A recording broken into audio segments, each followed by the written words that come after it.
Stress, stress, stress. Expectation. Stress. Overwhelming. Anxiety, anxiety, anxiety. Lack of sleep. I could hear my heartbeat. Be on top, be the best.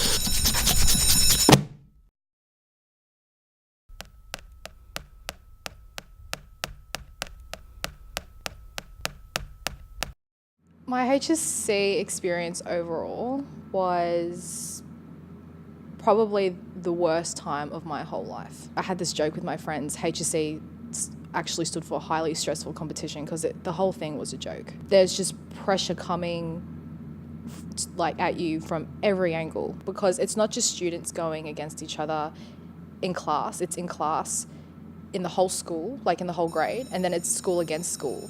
I almost felt like leaving the room and just never coming back when I was in my HSC exams. The thought just came into my mind, I could just walk out and not do any of it.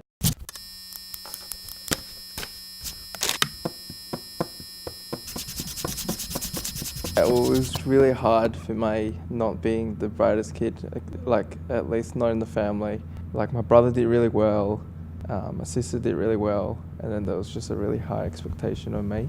HSC normalises stress. I think schools are run like businesses, not schools, not for the purpose of educating, rather the purpose of ranks and money. It's meant for one kind of person, and so how one person studies, and it's very academic based and full on. They say one thing but they act another and they expect another. That stress and that pressure is nobody's gonna listen to those words. They're empty words. Even as a student younger than year 11 and 12, you look up and you see them all stressed and you just think, that's what's going to happen to me. You automatically go in thinking, I'm going to be stressed, I'm going to be anxious. But then you get there and it's just, it's like everything that you saw and more.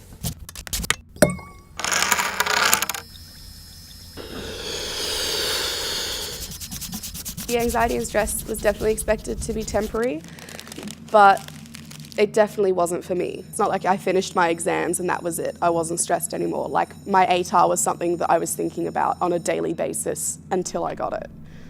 And still for a good amount of time thereafter. It was something I had dealt with before and still do now, but HSC definitely played a part in heightening it. I think my high school just saw anxiety as stress and that it would go away.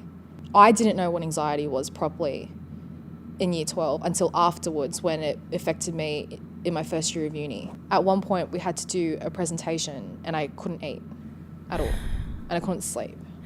And then because I would get a tightness in my chest, I had to go see the doctor, and then that was when he told me I actually had symptoms of anxiety, and that's when I had to seek professional help because it was affecting my everyday life.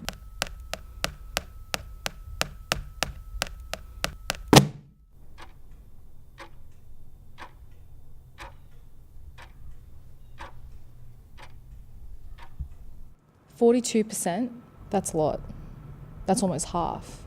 I read that statistic really close to it, during my HSC or right after my HSC. It shocked me at that point, and not because of the statistics, that it was because someone knew these statistics and nothing was being done about it. I'm honestly surprised that it's not higher, and it's probably going to get higher.